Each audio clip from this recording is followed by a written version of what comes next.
Nous allons continuer notre cours sur la statistique. On vous rappelle, dans les cours précédents, on avait dit qu'il y a deux types de caractères, les caractères quantitatifs et les caractères qualitatifs. Et aussi, dans les caractères quantitatifs, il y a deux types de caractères, les caractères quantitatifs discrets et les caractères quantitatifs contenus.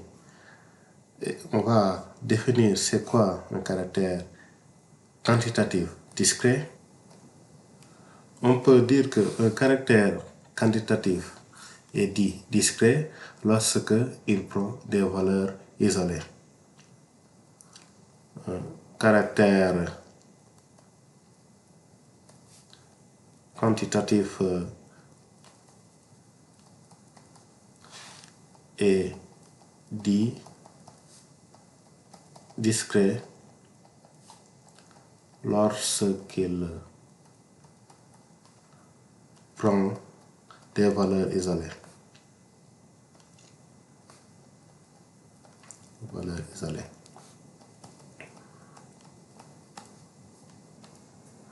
Donc l'exemple qu'on va prendre, c'est dans la classe de 3e A, on va savoir le nombre de frères et de sœurs d'un élève. La classe de 3e A,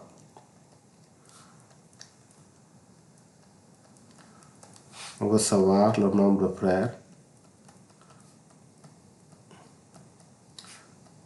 le nombre de frères et de sœurs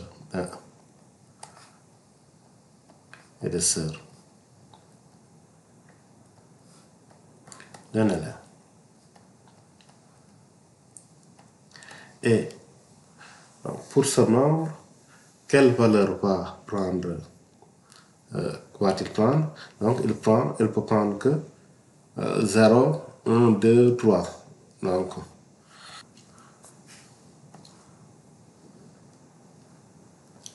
il ne peut prendre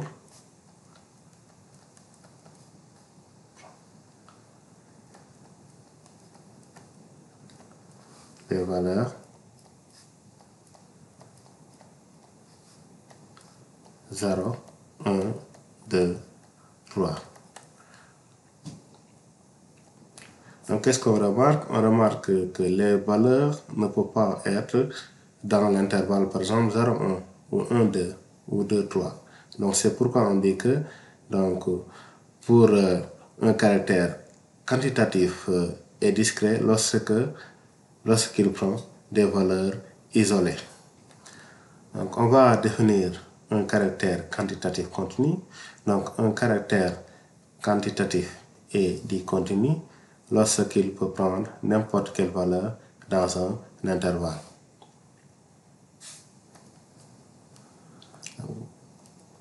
Un caractère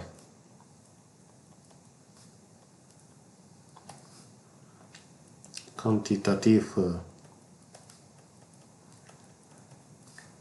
est continu s'il peut prendre n'importe quelle valeur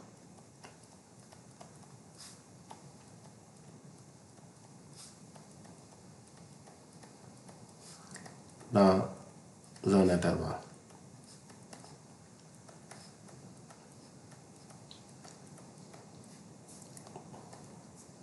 Donc, l'exemple qu'on peut donner, c'est la taille.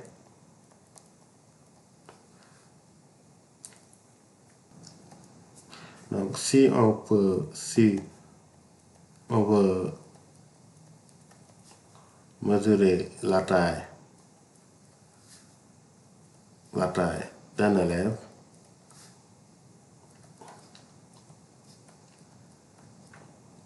de la classe, donc, ça peut prendre n'importe quelle valeur, ça peut prendre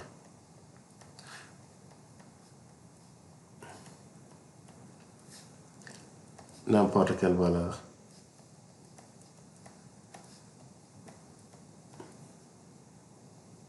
dans un intervalle donné. Dans un intervalle donné.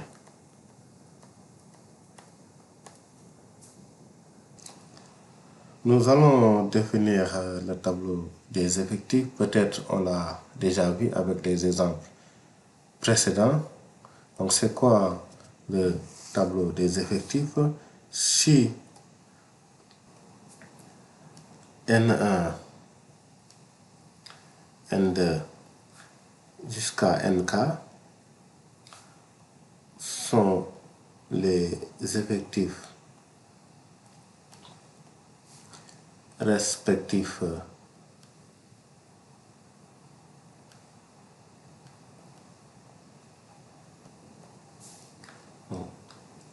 des modalités,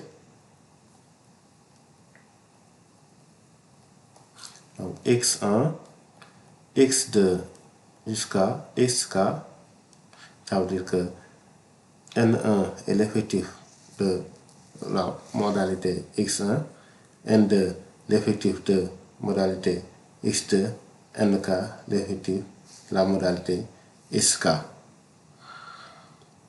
Alors, le tableau suivant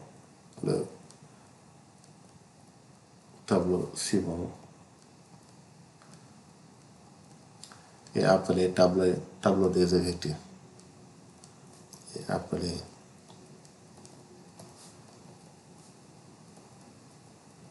tableau des effectifs. Donc, je vais vous représenter le tableau. Donc, on a ce tableau qui est appelé le tableau des effectifs.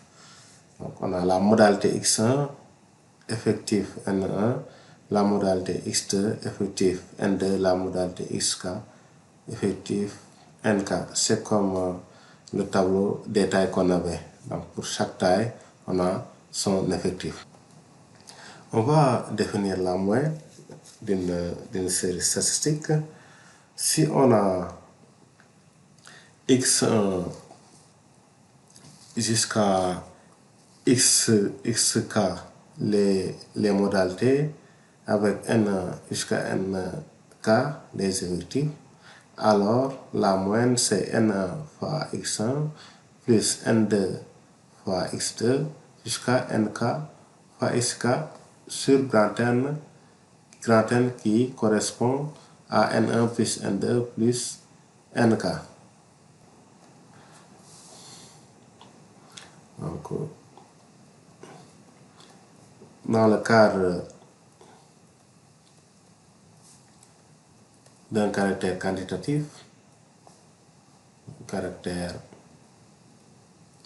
quantitatif,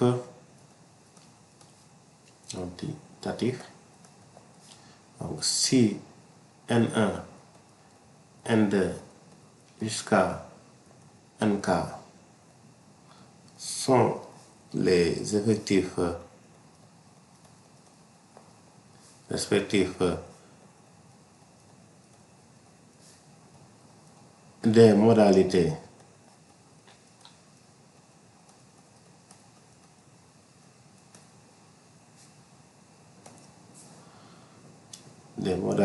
x1, x2 jusqu'à xk, alors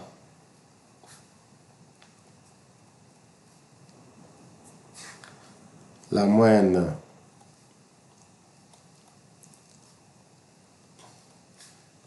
de la série statistique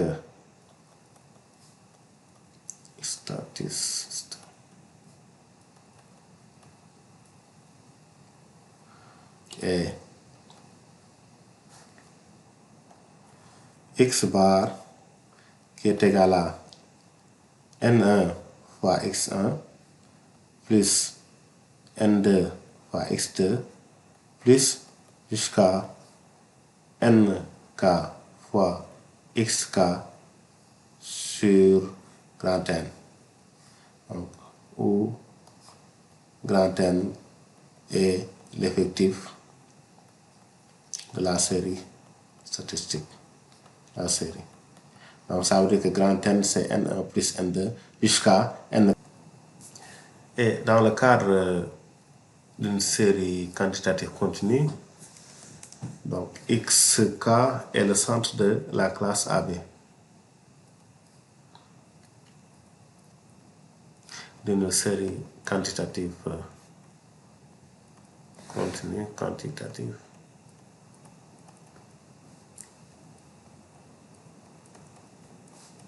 XK est le centre de la classe AB. Donc, on va faire des exemples sur ça.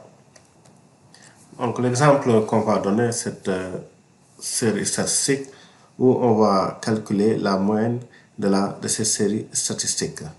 Et pour calculer la moyenne, on dit que la moyenne, c'est x bar, c'est x, n1, n1 fois x1 plus n2 fois x2, donc plus n3 fois x4 jusqu'à nk fois xk. Donc, qu'est-ce que je vais faire? Je vais calculer ni, je vais mettre une autre ligne où je vais calculer ni xi. Donc, ici, c'est 1 fois 145, c'est 145. Ici, c'est 2 fois 150, c'est 300. 3 fois 154, ça 462. 6 fois 158, c'est 948. 4 fois 162, 4 fois 160, c'est 640. Et 4 fois 162, c'est 648. 3 fois 165, c'est 495. 2 fois 166, c'est 332. Donc, la moyenne de la série X bar, c'est 145 plus 300 plus 462 plus 948 plus 640 plus 648 plus 495 plus 332. Le tout sur N, c'est l'effectif total de la série. N, c'est égal à 25. C'est 1 plus 2 plus 3 plus 6 plus 4 plus 4 plus 3 plus 2. Donc, c'est égal à 25. Donc, ce qui fait qu'on a, c'est égal à 3990 sur 25, c'est égal à 159,6 cm, qui est égal à la taille de la série statistique. Si on avait la série statistique qui a cette représentation sous forme de classe, on prend cette série, donc dans l'intervalle 145 à 154, il y a 3 élèves, de 154 à 160, il y a 9, de 160 à 165, il y a 8, de 165 à 170, il y a 5. On a repris presque les données de la série et on l'a divisé en intervalles. Et on va calculer la moyenne de cette série arithmétique, de cette série statistique. Et pour cela, on va calculer pour chaque intervalle le centre et on va calculer aussi NI, XI. Donc, on va mettre deux lignes. Une première ligne, on va calculer le centre de chaque intervalle. Et la deuxième ligne, on va calculer NI, XI. Pour le centre de la classe 145 à 154, c'est 145 plus 154, le tout divisé par 2, c'est égal à 149,5. Pour le centre de la classe 154 à 160, c'est 154 plus 160 divisé par 2, ça donne 157. Pour le centre de la classe 160 à 165, c'est 160 plus 165 divisé par 2, ça donne 162,5. Pour le centre de la classe 165 à 170, c'est 165 plus 170 divisé par 2, c'est 167,5. Et pour le produit NIXI, ici c'est 3 fois 149,5, c'est 448,5. Ici c'est 9 fois 157, c'est 1413. Ici c'est 8 fois 162,5, c'est 1300. Ici c'est 5 fois 167,5, c'est 837,5. Et la moyenne de ces statistiques X bar, c'est égal à 448,5 plus 1413 plus 1300 plus 837,5, le tout qu'on divise par l'effectif total qui était 25. Ceci c'est égal à 159,96. Et on remarque que donc il n'y a pas une grande différence entre les deux moyennes qu'on a calculées.